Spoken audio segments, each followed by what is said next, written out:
नमस्कार दोस्तों, एनएस ज्योतिष में आपका फिर से स्वागत है। आज हम बात करेंगे वृश्चिक लग्न यानी कि स्कॉर्पियो एस्टेंडेंट में शनिदेव के गोचर का आपके जीवन पे क्या प्रभाव पड़ेगा, ये हम लोग जानने का प्रयास करेंगे। अगर आपने वृश्चिक लग्न का जनवरी 2025 का मासिक फलादेश एवं उपाय नहीं देखा है तो ऊपर दिए हुए आई बटन पर क्लिक करें। देखिए, ये वाला जो भाव होता है ना, इस भाव को लग्न भाव कहते हैं। इस भाव पे अगर 8 नंबर लिखा हुआ है तो ये वृश्चिक लग्न वाले जातकों की पत्रिका है। आइए दोस्तों, हम लोग ये समझने का प्रयास करते हैं कि शनिदेव किस किस भाव के स्वामी हैं और किस भाव में विराजमान होकर के जो पहले आपको जो फल दिए हैं, यानी कि 17 जनवरी 2023 से 29 मार्च 2025 तक जो उन्होंने फल दिया है वो क्या फल दिया है।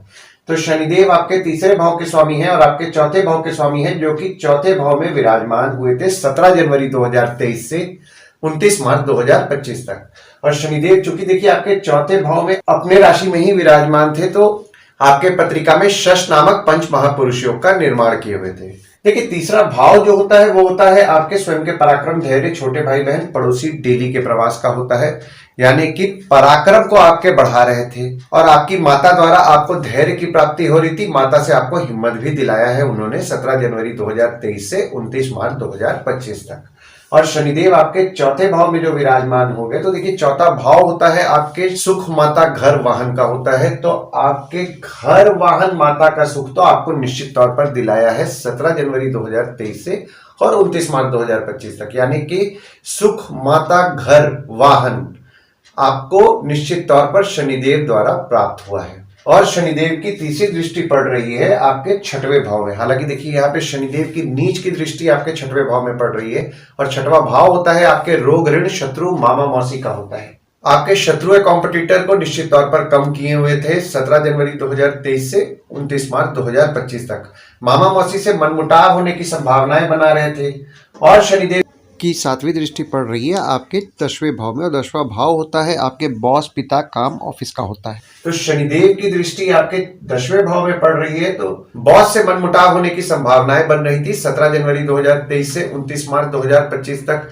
काम में आपके बाधाएं आ रही थी। अगर आप नया जॉब खोजने का प्रयास कर रहे थे तो नया जॉब नहीं मिल पाना, काम में रुकावटें आना, अनवांटेड हर्डल्स को हैंडल करना पड़ रहा था। और शनिदेव की 10वीं दृष्टि पड़ रही है आपके लग्न पे, और लग्न पे शनिदेव दृष्टि डाल रहे हैं तो आप में आलस्य आ रहा है। हालांकि यहाँ पे देखिए गुरुदेव की दृष्टि भी आपके लग्न पे पड़ रही है, तो आपको ज्ञान की प्राप्ति निश्चित तौर पर हो रही है और यहाँ पे आपके वेट बढ़ने की भी संभावनाएं बना रहे हैं। देखिए, शनिदेव का गोचर हो रहा है 29 मार्च 2025 को और शनिदेव आपके चौथे भाव से आपके 5वें भाव में 29 मार्च 2025 को विराजमान होंगे और 3 जून 2027 तक आपके 5वें भाव में विराजमान होंगे। तो आपके बच्चों द्वारा आपको धैर्य की प्राप्ति होगी, बच्चों से आपको हिम्मत मिलेगा, क्योंकि 5वां भाव जो होता है वो होता है आपके संतति, प्रेम, पढ़ाई, साधना का होता है। अगर आपका किसी के साथ प्रेम संबंध चल रहा है, यानी कि आपके प्रेमी या प्रेमिका है, तो प्रेमी या प्रेमिका से भी आपको हिम्मत मिलेगा। और जो लोग सिंगिंग में अपना करियर बनाना चाह रहे हैं, 29 मार्च 2025 से 3 जून 2027 तक आपके लिए फेवरेबल समय यहाँ पे बना रहे हैं। तो अपने मेहनत को बढ़ाइए। ये जो समय है ना, आप मेहनत को अगर बढ़ाएंगे तो निश्चित तौर पर आपको रिजल्ट मिलेगा। जो स्टूडेंट्स हैं उनके पढ़ाई में उनको सुख अच्छा मिलेगा। जो भी लोग एजुकेशन से संबंधित काम कर रहे हैं, जैसे कि कोचिंग इंस्टीट्यूट चला रहे हैं, ट्रेनिंग इंस्टीट्यूट चला रहे हैं, ट्यूशंस पढ़ा रहे हैं या कोई भी एजुकेशन संबंधित काम कर रहे हैं, उनके काम में भी उनको बढ़ोतरी देखने मिलेगा। और आपके बच्चों का सुख आपको अच्छा मिलेगा। साधना करते हैं, साधना करने में आपको सुख अच्छा मिलेगा और माता द्वारा आपको ज्ञान की प्राप्ति भी होगी। यानी कि स्टूडेंट्स के लिए तो ये साल अच्छा रहने वाला है। शनिदेव की तीसरी दृष्टि पड़ रही है आपके 7वें भाव में और 7वां भाव होता है आपके स्पाउस, भागीदार का होता है। और यहाँ पे देखिए गुरुदेव भी आपके 7वें भाव में विराजमान है। तो देखिए गुरुदेव 7वें भाव में विराजमान है और ऊपर से शनिदेव की दृष्टि पड़ रही है। हालांकि देखिए यहाँ पे गुरुदेव द्वारा आपके पत्रिका में केंद्र त्रिकोण राजयोग का निर्माण हो रहा है। तो आपको गुरुदेव द्वारा जो केंद्र त्रिकोण राजयोग का जो फल मिल रहा था, यानी कि राजयोग का जो फल मिल रहा था, उसमें थोड़ी बहुत कमी महसूस करेंगे, क्योंकि कोई भी शुभ ग्रह जब अशुभ ग्रह की दृष्टि में आ जाते हैं तो उस ग्रह का शुभत्व कम हो जाता है। और यहाँ पे देखिए ऑलरेडी गुरुदेव विराजमान थे, तो आपके स्पाउस हो गए, भागीदार हो गए, उनसे छोटे मोटे मतभेद हो रहे थे और अब शनिदेव की दृष्टि भी पड़ेगी 29 मार्च 2025 से। तो यहाँ पे मनमुटाव होने की संभावना है आपके स्पाउस, भागीदार से बन रहा है। मनमुटाव से बचे। हालांकि यहाँ पे जो मतभेद हो रहा है, यहाँ पे देखिए हार्डली 1.5 महीने के लिए ही होगा, क्योंकि 14 मई 2025 को गुरुदेव का गोचर हो जाएगा। तो उसके बाद शनिदेव की दृष्टि सिर्फ आपके 7वें भाव में पड़ेगी, तो आपको इस चीज का ध्यान देना है। स्टूडेंट्स को अपने पढ़ाई में मई के बाद मेहनत ज्यादा करना है, क्योंकि यहाँ पे देखिए स्टूडेंट्स जो नॉलेज प्राप्त कर रहे थे और सोच समझ करके समझदारी से जो निर्णय ले रहे थे, यहाँ पे थोड़ा बहुत डेविएशन आ सकता है मई के बाद में। और शनिदेव की 7वीं दृष्टि पड़ रही है आपके 11वें भाव में, और 11वां भाव होता है आपके आय यानी कि इनकम, दोस्त, पहचान के लोग, कम्युनिकेशन, बड़े भाई बहन का होता है। देखिए शनिदेव यहाँ पे आपके 11वें भाव में जो दृष्टि डाल रहे हैं ना, तो जो भी लोग जॉब कर रहे हैं और जॉब स्विच करने का सोच रहे हैं, तो यहाँ पे देखिए जॉब में उनके रिस्पॉन्सिबिलिटीज को तो निश्चित तौर पर बढ़ाएंगे, पर इनकम की अगर मैं बात करूं तो डिजायर्ड इनकम मिलने में थोड़ा बहुत दिक्कत होगा। हालांकि यहाँ पे देखिए गुरुदेव की दृष्टि 14 मई 2025 तक पड़ रही है, तो यहाँ पे देखिए काम आपका बिगड़ेगा, पर काम बिगड़ने के बाद भी कहीं ना कहीं से कुछ ना कुछ इनकम के स्रोत आपके बना रहे हैं गुरुदेव 14 मई 2025 तक। और मंगल की दृष्टि भी आपके 11वें भाव में पड़ रही है। देखिए मंगल की दृष्टि आपके 11वें भाव में पड़ रही है ना, तो आपको एग्रेसिव नहीं होना है पैसे को लेकर के, खासकर 21 जनवरी से लेकर के 2 अप्रैल 2025 तक, क्योंकि यहाँ पे देखिए वक्री मंगल की दृष्टि पड़ रही है।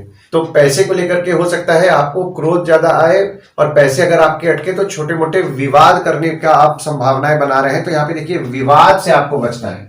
और शनिदेव की 10वीं दृष्टि पड़ रही है आपके दूसरे भाव में, और दूसरा भाव होता है आपके वाणी कुटुंब कोष का होता है।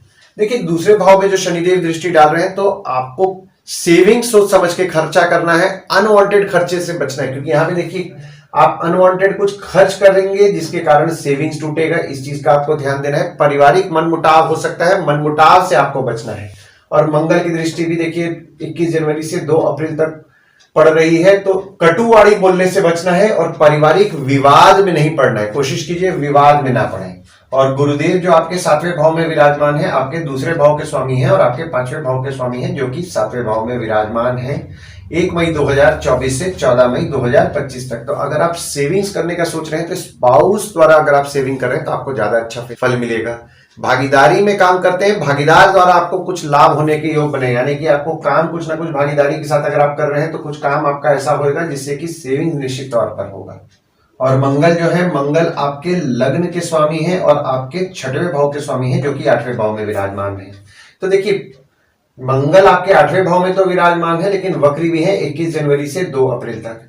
पहली चीज तो ये नेगेटिव थॉट्स आएगा, नेगेटिव थॉट से बचना है। आपका फोकस आपके ससुराल वालों को लेकर के रहेगा 21 जनवरी से 2 अप्रैल 2025 तक। और मंगल द्वारा आपके पत्रिका में विपरीत राज्यों का भी निर्माण हो रहा है, तो आपके शत्रु या कॉम्पिटिटर का आप निश्चित तौर पर नाश करेंगे। छोटी मोटी कोई बीमारी अगर आपको हो रही है तो उसका भी कोई ना कोई हल आप निकाल पाएंगे। तो ओवरऑल अगर मैं देख रहा हूं ना शनिदेव का गोचर, तो आपके इनकम में बाधाएं उत्पन्न कर रहे थे, आप में आलस्य ला रहे थे। हालांकि यहाँ पे देखिए आपके शत्रु या कॉम्पिटिटर को कम कर रहे थे, पर काम में जो आपके बाधाएं आ रही थी उसमें आपको सुधार निश्चित तौर पर 29 मार्च 2025 से देखने मिलेगा। हालांकि यहाँ पे देखिए पैसे थोड़े बहुत टूट टूट के मिलेंगे, देरी से मिलेंगे, पर आपको पैसे मिलेंगे। और काम में जो बाधाएं आ रही थी उसमें निश्चित तौर पर आपको सुधार देखने मिलेगा। आलस्य जो आप में आ रहा था उसमें भी आपको सुधार देखने मिलेगा। तो ओवरऑल अगर मैं देख रहा हूं ना, तो साल 2025 जो है साल 2024 से ज्यादा अच्छा आपका जाएगा। आशा करता हूं इस वीडियो में दी हुई जानकारी आपको पसंद आई होगी। अगर आप हमें YouTube पे देख रहे हो और ये वीडियो आपको पसंद आया हो तो इस वीडियो को लाइक कीजिए, चैनल को सब्सक्राइब कीजिए, नोटिफिकेशन बेल जरूर दबाइए। और अगर आप हमें फेसबुक पेज पे देख रहे हैं तो फेसबुक पेज को लाइक कीजिए और फॉलो कीजिए। धन्यवाद दोस्तों, कल फिर मिलेंगे एक नए वीडियो के साथ।